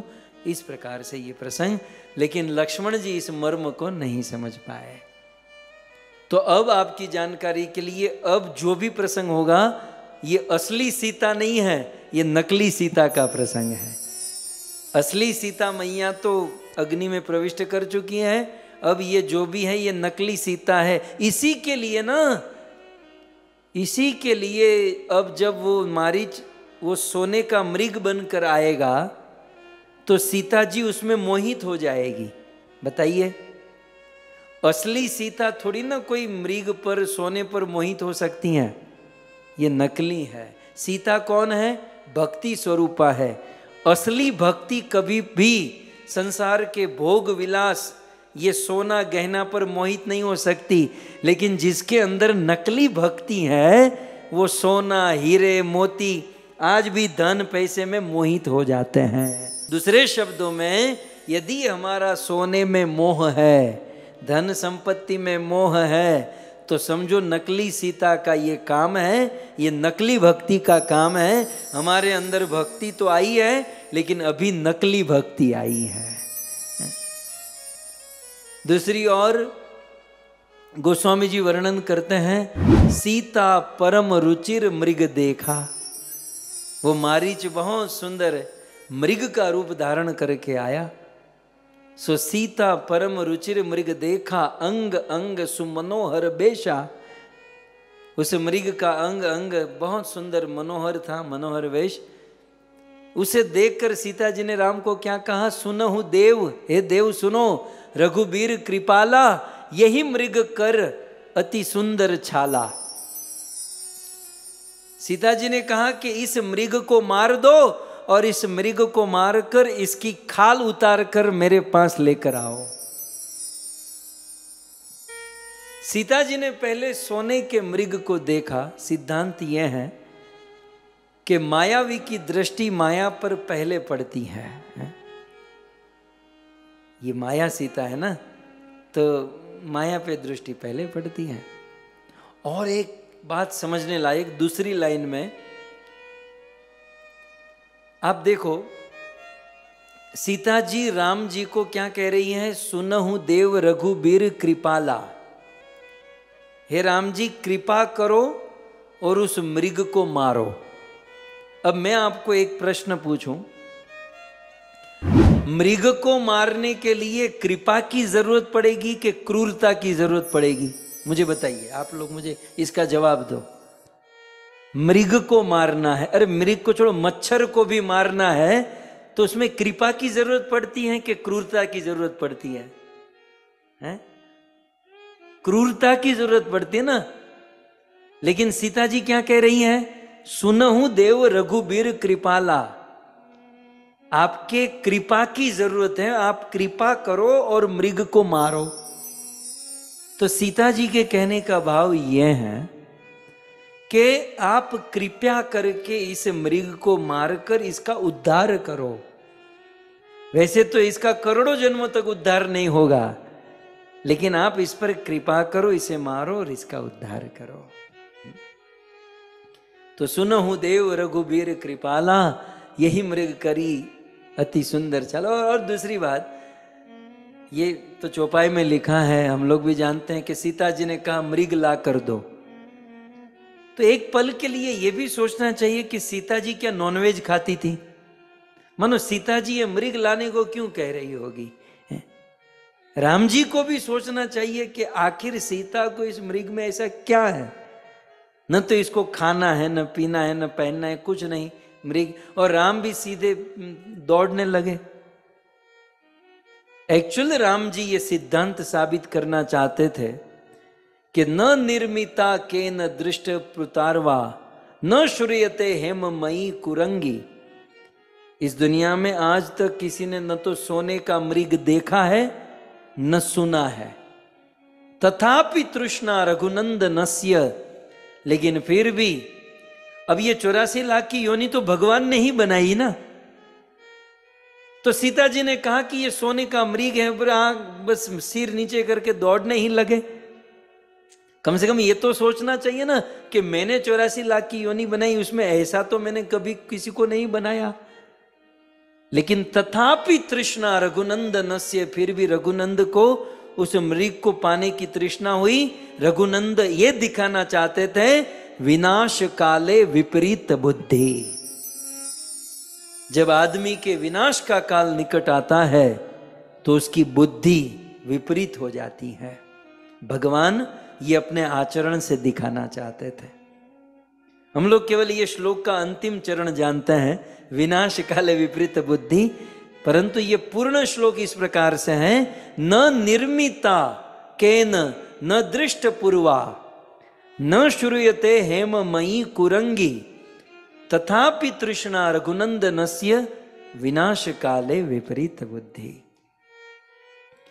सो राम जी ये दिखाना चाहते थे स्वयं भगवान हो, ईश्वर हो, लेकिन फिर भी जब विनाश काल निकट आता है तो बुद्धि उल्टी हो जाती है। सो सीता जी ने कहा कि मुझे वो मृग चाहिए। राम जी सिर नीचे रखकर दौड़ने लगे। अरे भाई, कोई कह रही है तो उस पर थोड़ा बुद्धि में विचार करना चाहिए कि देवी जी जो मांग रही है ये सही है या गलत, ये उसके लिए अच्छा होगा या बुरा। बस सीधा निकल ही पड़ना। हा? तेरे लिए तो मैं चांद भी तोड़ कर लाऊंगा, जा लेकर आ जा। यदि कह देगी तो तू कैसे जाएगा? सीधा नासा में कांटेक्ट करना पड़े, और मान लो चांद पे चला भी गया तो वापस कैसे आएगा? ये सब बोलना लिखना पढ़ना अच्छा लगता है। सो प्रैक्टिकली राम जी ये दिखाना चाहते हैं। सो राम जी दौड़े उस मृग के पीछे, और राम जी लक्ष्मण को कहकर गए कि लक्ष्मण देख, मैं उस मृग को लेने जा रहा हूं, तू सीता का ध्यान रखना। सो राम जी उस मृग के पीछे पीछे दौड़े हैं। मृग राम जी को दौड़ते दौड़ते बहुत दूर तक लेकर गया। राम जी ने अपने सारंग पर बाण चढ़ाया और उस मृग को मारा। और मरते समय वो मृग तो मायावी था। लक्ष्मण जी की आवाज में, सॉरी राम जी की आवाज में, हे लक्ष्मण मुझे बचाओ, लक्ष्मण लक्ष्मण चिल्लाने लगा। और ये आवाज सीता जी ने सुनी और सीता जी ने कहा लक्ष्मण को कि लक्ष्मण, लगता है राम जी कोई आपत्ति में फंसे हैं, कोई दुविधा में फंसे, तुम जाओ उसकी रक्षा करो। लक्ष्मण जी ने कहा माता जी चिंता मत करो, राम जी परम ईश्वर हैं, भगवान हैं, उसे कुछ नहीं हो सकता। तब सीता जी ने लक्ष्मण जी को बहुत कटु वचन कहे, मर्माहित वचन कहे, लक्ष्मण जी को मजबूर कर दिया जाने के लिए। लेकिन जाते जाते लक्ष्मण जी एक रेखा खींच कर गए। माता जी वैसे राम जी को कुछ नहीं हो सकता, लेकिन आपकी आज्ञा है तो अब मैं ठुकरा नहीं सकता, मैं जा रहा हूं, लेकिन ये रेखा खींच रहा हूं, आप इस रेखा से बाहर मत निकलिएगा। सो इस प्रकार से रेखा खींची, लक्ष्मण जी भी गए हैं। देखो पहले राम जी गए, फिर लक्ष्मण को भेजा। जब पहले राम जी को भेज दिया, लक्ष्मण जी को भेज दिया, इसलिए सीता का अपहरण हो गया। राम कौन? ज्ञान। लक्ष्मण कौन? वैराग्य। हमारे जीवन से ज्ञान चला जाए और वैराग्य चला जाएगा तो हमारी भक्ति का कोई अपहरण करके चला जाएगा। लक्ष्मण जी ने रेखा खींची। आचार्यों ने बहुत सुंदर शिक्षा दी। लक्ष्मण जी की ये जो रेखा है, यह रेखा शास्त्र और संतों की रेखा है। एक साधक शास्त्र और संत की रेखा पार करेगा तो निश्चित रूप से उनकी भक्ति नष्ट हो जाएगी। इसलिए प्रत्येक साधकों को चाहिए कि शास्त्र और संतों की रेखा को पार न करे। लक्ष्मण जी उस रेखा को खींचकर निकले, मानो ये नियम की रेखा है। हम सब साधक भक्त है, साधन भक्ति में, विधि भक्ति में लगे हैं। सो ये विधि विधान, ये नियमों की रेखा लक्ष्मण की रेखा है। एक साधक यदि अपने नियमों को तोड़ेगा, अपने विधियों को छोड़ेगा, तो उसकी भक्ति नष्ट हो जाएगी।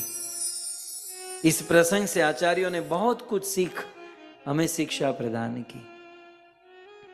और जब राम भी चले गए, लक्ष्मण जी चले गए, तब रावण सन्यासी का वेश लेकर आया। भिक्षाम देही। और आकर रावण उस रेखा, रावण ने देखा लेकिन रेखा से प्रविष्ट नहीं कर पाया, तो रेखा के उस पार जाकर बैठ गया। मन ही मन रावण ने सीता को प्रणाम किया। जब रावण बाहर बैठा था तो रावण ने कहा, देख तेरा पति विपत्ति में है और लक्ष्मण उसके पीछे गया है। मैं तेरे पति के रक्षा का मंत्र जानता हूं। सीता जी ने कहा, तो फिर बता दो। बोले ऐसे नहीं, पहले भिक्षा दोगे तब मंत्र मिलेगा। सीता जी ने कहा, तो ठीक है आप अंदर आ जाओ, मैं भिक्षा दे देती हूं। तब रावण क्रोधित होकर कहता है कि मैं खड़ा होऊंगा? साधु को खड़ा करेगी, सन्यासी को खड़ा करोगी? यदि तुम्हें मंत्र चाहिए, अपने पति की रक्षा चाहिए, तो अपनी भिक्षा लेकर यहां मेरे पास आओ। अब सीता जी अपने पति की रक्षा के लिए वो भिक्षा आदि लेकर बाहर आई। जैसे उस लक्ष्मण रेखा को क्रॉस पार करके बाहर आई, रावण ने सीता जी को पकड़ लिया, मन ही मन प्रणाम भी किया और सीता जी को पकड़ा, अपने विमान पर बैठाया और रावण सीता जी को लेकर उड़ा। तब उस समय सीता जी को लक्ष्मण जी के वचन याद आए और सीता जी कहने लगी, हा लक्ष्मण तुम्हार नहीं दोषा। लक्ष्मण जी तुम तो कह रहे थे कि मुझे जाने की कोई जरूरत नहीं, राम जी को कुछ नहीं हो सकता, लेकिन मैंने तुम्हारी बात नहीं मानी। देखिए जीवन में जब हम भक्ति में कहीं फंसेंगे ना, तो सबसे पहले गुरु की याद आती है। लक्ष्मण गुरु तत्व है, बहुत मनाया था, समझाया था, लेकिन भक्ति स्वरूपा सीता ने नहीं माना था। तो सीता जी ने बहुत विलाप किया, अफसोस किया कि लक्ष्मण तुम तो कह ही रहे थे लेकिन मैंने तुम्हारी बात नहीं मानी और मैं इस विपत्ति में फंस गई। सीता के विलाप सुनी नर नारी। सीता जी आलाप विलाप करने लगी, चिल्लाने लगी। रावण जबरदस्ती उसे पकड़कर लेकर जाने लगा, विमान पर बिठाया। भयउ चराचर जीव दुखारी। चराचर सारे जीव जंतु देखते रह गए, सबके हृदय में कष्ट हुआ, लेकिन मदद करने के लिए आगे कोई नहीं आया। भयउ चराचर जीव दुखारी। इस पर आचार्यों ने लिखा कि ये बात जनकपुर में जनक को भी पता चली, क्योंकि चराचर जीव में जनक भी तो है, लेकिन वो भी मदद करने नहीं आ पाए। स्वर्ग में रहने वाले दशरथ को भी पता चला, वो भी नहीं आ पाए। किसी ने पूछा स्वर्ग में थे कैसे आ सकते?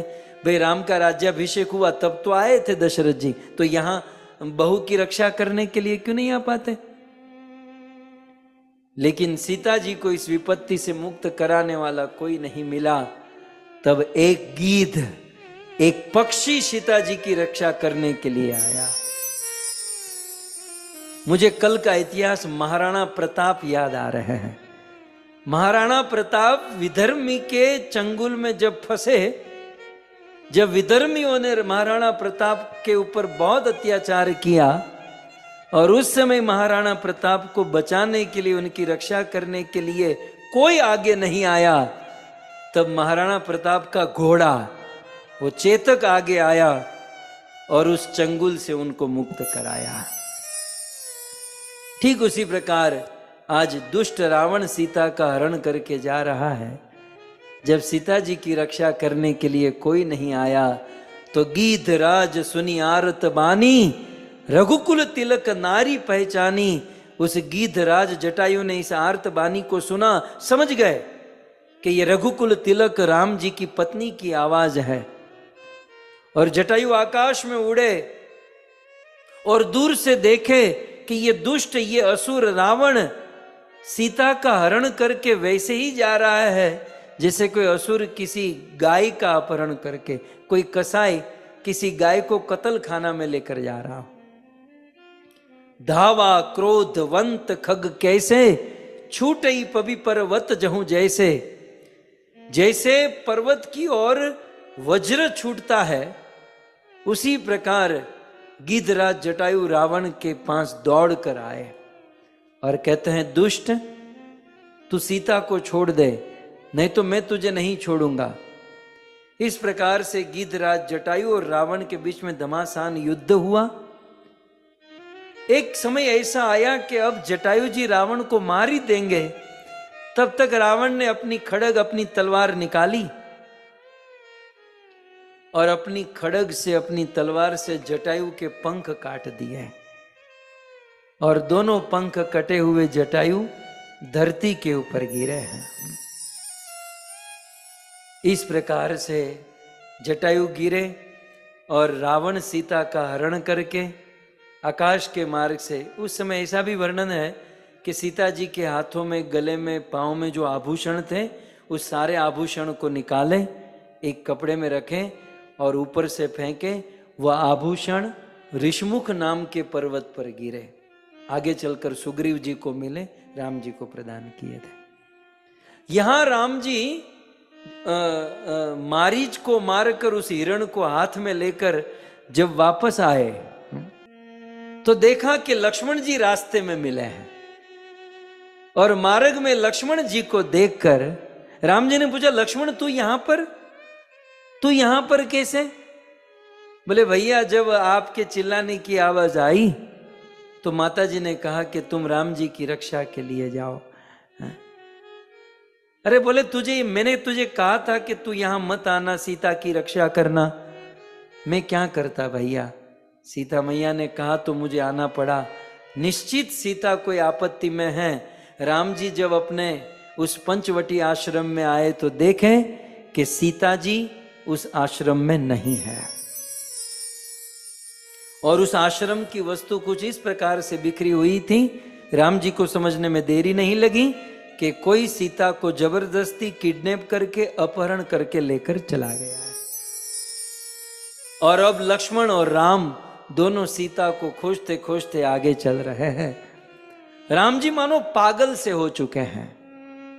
राम जी दर दर भटक रहे हैं और भटकते हुए खोज रहे हैं, और मार्ग में जितने भी लोग मिल रहे हैं सबको पूछ रहे हैं कि आपने मेरी सीता को देखा? हे खग मृग है,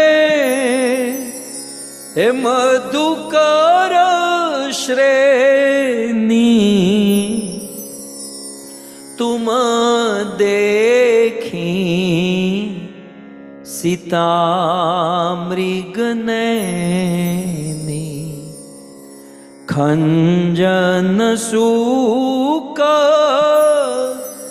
कपोत मृग मीना, मधुप निकर को कील प्रवीणा। हे खग, हे मृग, आपने मेरी सीता को देखा? हे मधुकर श्रेणी, हे भंवरे, आपने सीता को देखा? वो मृग नैनी, मृगनी के समान उसकी आंखें थी, मेरी सीता को देखा? हे शूक, हे तोते, सीता को देखा? हे कपोत, हे कबूतर, हे मीन, मेरी सीता को देखा? पशु पक्षी पत्थर तक को राम जी पूछ रहे थे, मेरी सीता को देखा? सीता को देखा? इस प्रकार से सीता जी के विरह में राम जी सीता को खोज रहे हैं, और खोजते खोजते खोजते राम जी ऐसे स्थान पर पहुंचे, वहां राम राम राम आवाज आ रही थी। उस आवाज को सुनकर वहां पर गए तो देखा जटायु जी मरणासन स्थिति में पड़े थे। जटायु मरणासन अवस्था में पड़े थे। जटायु रोते हुए राम जी को कहते हैं कि प्रभु मुझे क्षमा कर दीजिएगा, मैं सीता जी को नहीं बचा पाया, मुझे क्षमा कर दीजिएगा, मैं सीता जी को नहीं बचा पाया। राम जी ने कहा चिंता मत करो, कोई बात नहीं, आपने प्रयास तो किया। उस मरणासन, ध्यान से सुनिएगा, उस मरणासन जटायु के मस्तक को राम जी अपने गोद में रखते हैं और उस जटायु के मस्तक को सहलाते हैं। भक्तों, इतिहास के दो पात्र मैं आपको याद कराऊं। महाभारत में पितामह भीष्म समर्थ होते हुए भी जब द्रौपदी की रक्षा करने की बात आई तो पितामह भीष्म ने द्रौपदी की रक्षा नहीं की, यद्यपि वो समर्थ थे। पितामह भीष्म समर्थ होकर भी एक स्त्री की रक्षा नहीं की है तो उसे बाणों की सैया पर सोना पड़ा। और ये जटायु असमर्थ होकर भी एक स्त्री की रक्षा किए, भगवान की गोद में सो गया, ईश्वर की गोद में स्थान मिल गया।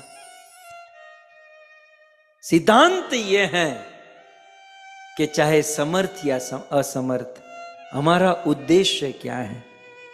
मुझे नहीं लगता है कि जटायु सक्सेस हुआ। जटायु का उद्देश्य क्या था? सीता जी की रक्षा। सीता कौन? भक्ति। भक्ति की रक्षा करना यह जटायु का उद्देश्य था। जटायु सीता जी को बचा नहीं पाया, लेकिन प्रयास तो किया।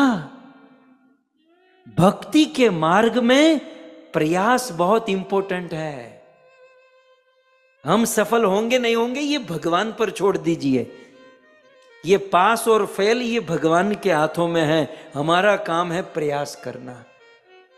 इस दुनिया में जो जो जो पास होता है उसे मेडल मिलता है, लेकिन यहां पर हारे हुए आदमी को मेडल मिल रहा है। ये भक्ति राज्य है।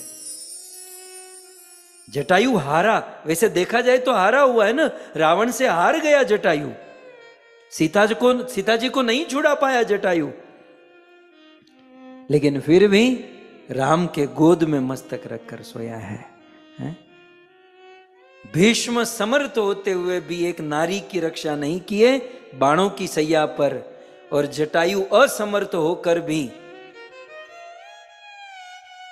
एक स्त्री की रक्षा करने का प्रयास किए तो भगवान की गोद में।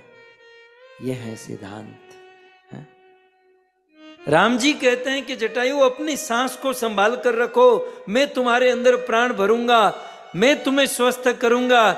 जटायु कहते हैं प्रभु आप कुछ मत कीजिएगा, प्रभु के गोद में मेरा मस्तक हो, मुख में प्रभु का नाम हो, और ऐसी अवस्था में प्राण छूटे, इससे अच्छी मृत्यु क्या हो सकती है। मरना तो हम सबको है, एक ना एक दिन सबको मरना है। ऐसी मृत्यु मुझे कब मिलेगी। प्रभु मैं जीना नहीं चाहता, मैं मरना चाहता हूं। अविरल भक्ति मांगी बर, गीत गयऊं हरि धाम, तेही की क्रिया यथोचित, निज कर की नहीं राम। भगवान से अविरल भक्ति मांगी और उस गिद्ध के प्राण छूटे, और जैसे एक मनुष्य की अंत्येष्टि क्रिया की जाती है, राम जी ने विधि विधान के साथ अपने हाथों से उस जटायु की अंतिम विधि, श्राद्ध आदि अंत्येष्टि क्रिया राम जी अपने हाथों से किए। जो भगवत सेवा में अपना प्राण त्यागता है ना, फिर उसकी विधि विधान प्रभु अपने हाथों से करते हैं। सो इस प्रकार से राम जी ने जटायु के ऊपर कृपा की, जटायु का उद्धार किया। राम जी सीता को खोज रहे हैं, और सीता जी को खोजते खोजते अपनी यात्रा जारी है, और पंपा सरोवर के तट पर राम जी पहुंचे हैं। और उस पंपा सरोवर के तट पर पिछले 60,000 वर्षों से एक भिलनी तपस्या कर रही है कि मेरे गुरुदेव कहकर गए हैं कि प्रभु तेरे आश्रम में आएंगे, प्रभु तेरे आश्रम में आएंगे। तो वह शबरी राह देख रही है। बहुत सुंदर गोस्वामी जी वर्णन करते हैं कि राम जी शबरी के आश्रम में पहुंचते हैं। शबरी देखी राम गृह आए, शबरी देखी राम गृह आए, मुनि के वचन समझे जिय भाई। शबरी देखी राम गृह आए, मेरे घर में राम जी आए हैं। शबरी तुरंत दौड़ी और दौड़कर कहाँ गई? मुनि के वचन, अपने गुरु जी के पास। गुरु मातंग ऋषि की तो मृत्यु हो चुकी थी, लेकिन अपने मंदिर में जहां गुरु जी की मूर्ति छवि थी, दौड़कर गई और गुरु जी को प्रणाम किया कि गुरु जी आपने कहा था कि राम जी आएंगे, घर पर आज राम जी आ गए। कुटिया पे आज शबरी की आए हैं राम जी, शबरी मिलन को व्याकुल धाये हे राम जी। व्याकुल हो रही थी मग को निहारती, निज कर कमल से आकर उठाए हे राम जी। कुटिया पे आज शबरी की आए हे राम जी। शबरी की कुटिया में राम जी आए हैं। अच्छा, मैं आपको पिछले दिन तो हमने 7 दिन तक शबरी कथा सुनी, राइट? लेकिन हर बार कुछ नया कुछ नया। आज मुझे एक चीज नई दिखाई दे रही है। दूसरी लाइन में आप देखो कि राम जी जब शबरी के आश्रम में आए तो राम जी का रूप कैसा था? दूसरी लाइन में, सरसिज लोचन बाहु विशाला, कमल जैसी आंखें हैं, लंबी भुजा है, लेकिन 2 चीज स्पेशल है, जटा मुकुट सिर उर बन वाला। राम जी के माथे पर जटा का मुकुट है और राम जी के गले में वनमाला है। ये दो चीज नामुमकिन है। कैसे? राम जी सीता के विरह में है। सीता के विरह में राम जी दर दर भटक रहे हैं और उस भटकते हुए राम जी को न तो अपनी जटा का कोई भान है, न तो अपने बालों का कोई ज्ञान है, इसलिए बाल बिखर गए हैं। और दूसरा, सीता के विरह में राम जी ऐसे टिप टॉप होकर थोड़ी घूमेंगे। सीता को खोज रहे थे तो राम जी के गले में कोई उरमाला बनमाला नहीं थी। और बनमाला किसे कहते हैं? जिसमें 5 प्रकार के फूल होते हैं, तुलसी, कुंद, मंदार, पारिजात और कमल। लेकिन शबरी के आश्रम में जब आए तो राम जी का जटा का मुकुट और बनमाला। सिद्धांत यह है कि मातंग ऋषि ने जब शबरी को आश्रय दिया, मातंग ऋषि ने शबरी को जब अपनी शिष्या बनाई। एक गुरु जब किसी को दीक्षा देता है, अपना आश्रय देता है, तो शिष्य को 2 चीज देता है। एक, हरि नाम। क्या देता है? हरि नाम। और वो हरि नाम प्रकट रूप से सबको पता होता है कि गुरु ने हरि नाम दिया है। लेकिन दूसरी चीज जो सबको पता नहीं होता, वो आंतरिक रूप से देता है, और वो है स्वरूप।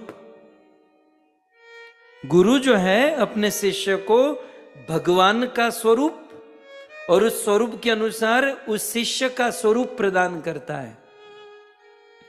तो मातंग ऋषि ने शबरी को कहा था कि राम जी कैसे हैं? राम जी की आंखें कमल के समान, आजानु लंबित भुजा, जटा का मुकुट और गले में वनमाला। तो शबरी ने 60,000 वर्षों से यही ध्यान किया था कि कमल के समान आंखें, आजानु लंबित भुजा, जटा का मुकुट और वन की माला। और भगवान का एक नियम है, ये यथा माम प्रपद्यन्ते, जिनकी रही भावना जैसी। जब शबरी के आश्रम में राम जी पहुंचे तो राम जी ने देखा बाल भी बिखरे हुए हैं, गले में माला भी नहीं है। ये शबरी मुझे स्वीकार करेगी कि नहीं? और शबरी ने जीवन भर मेरे जिस रूप का ध्यान किया है उस रूप में जाना ही ठीक है। सो राम जी का मुकुट नहीं था, राम जी के गले में वनमाला नहीं थी, लेकिन शबरी के भाव का पोषण करने के लिए स्पेशली राम ने अपने हाथों से जटा का मुकुट बनाया। ये होता है भक्त, ये होता है भक्ति। भक्त की भक्ति के खातिर भगवान अपना रूप बनाते हैं। सो राम जी ने स्वयं से अपनी माला पहनी, स्वयं से अपनी जटा बांधी, शबरी के आश्रम में आए। शबरी माता ने राम जी को बहुत सुंदर बेर खिलाए। कहीं राम जी को सड़े हुए बेर न मिले, झूठे अपने ये खट्टे बेर न मिल जाए, इसलिए शबरी पहले चखती थी और राम जी को देती थी। और शबरी के बेर खाकर राम जी के हृदय में कहते हैं, लखी के दशाहरी जी हुए प्रेम में विभोर। लखी के दशाहरी जी हुए प्रेम में विभोर। शबरी का कर पकड़ के लाए है राम जी। शबरी भी रो रही है, राघव भी रो रहे हैं। रो रो के अपने ही से लगाए हे राम जी। लगता प्रभु को मानो माँ कौशल्या मिल गई। लगता है प्रभु को मानो माँ कौशल्या मिल गई, रो रो के अपने ही से लगाए हे राम जी। रो रो के राम जी ने अपने हृदय से शबरी को लगाया। शबरी के हाथ के बेर को खाकर राम जी को लगा के मानो मुझे कौशल्या मिल गई हो। शबरी दोनों हाथ जोड़कर राम जी के चरणों में बैठ गई। प्रभु आप मेरे घर पर आए, मैं आपको स्तुति करना चाहती हूं, लेकिन मेरे जैसी अधम नारी, अधम ते अधम अधम अति नारी, तीन मह मंद में मति अधारी। मेरे जैसी अधम नारी, आपको मैं क्या स्तुति करूं। राम जी ने कहा शबरी तुम्हें स्तुति करने की जरूरत नहीं है, स्तुतियां करने के बाद जो मिलता है ना वो तुम्हें मिल गया है। शबरी तुमने शादी नहीं की प्रभु। शादी तो थी मेरी, लेकिन मेरी शादी में इतने सारे पशुओं को मारने का प्रोग्राम था, इतने सारे पशुओं का वध हो जाता, कैसे शादी करते। कोई बात नहीं, मैं तुम्हारी शादी कराता हूं। अच्छा प्रभु आप शादी कराओ, किससे। तो सुनो, राम जी शबरी की शादी करा रहे हैं। मंत्र जाप मम ए दृढ़ विश्वासा, मंत्र जाप मम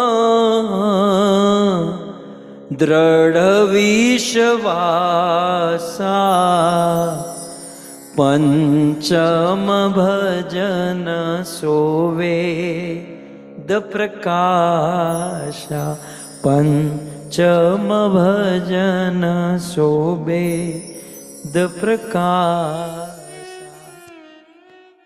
मंत्र जाप मम दृढ़ विश्वासा। शबरी मैं महामंत्र के साथ तुम्हारा विवाह करा देती हूं।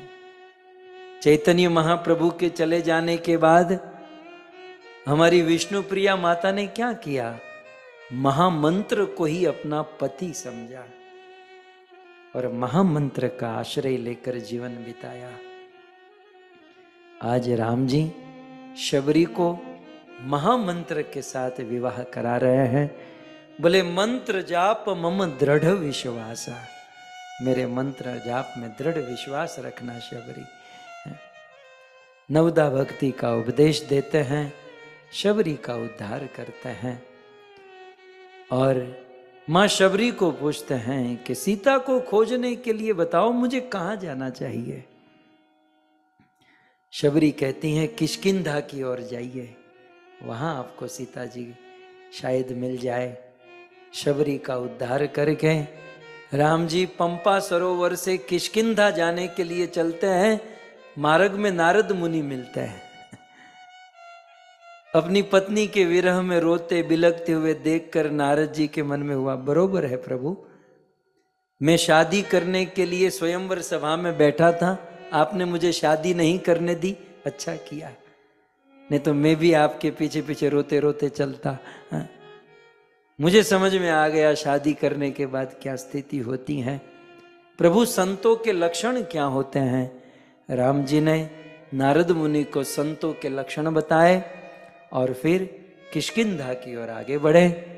सो राम जी का पंपा सरोवर छोड़ना, नारद जी से मिलना और नारद जी को साधु संतों के लक्षण बताकर आगे बढ़ना, यहीं पर अरण्य कांड समाप्त होता है।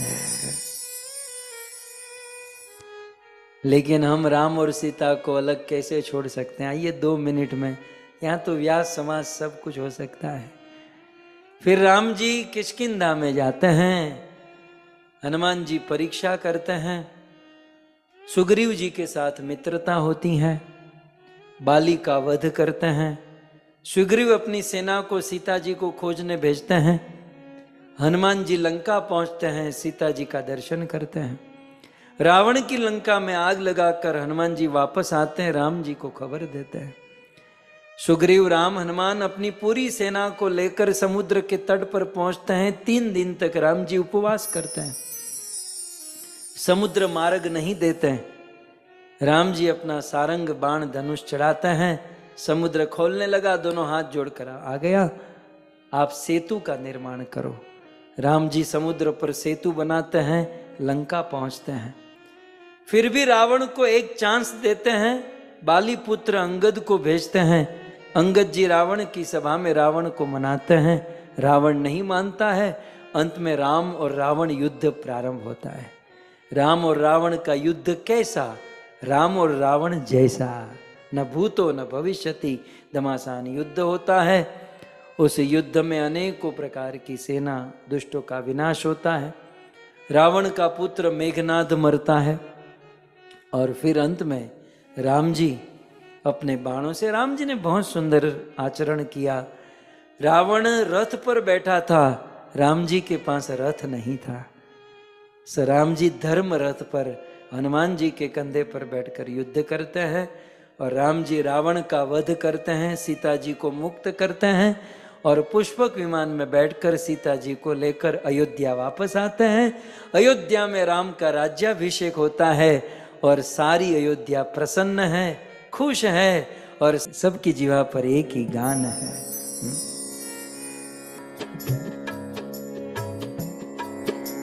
रघुपति राघव राजा राम, पतित पावन सीताराम।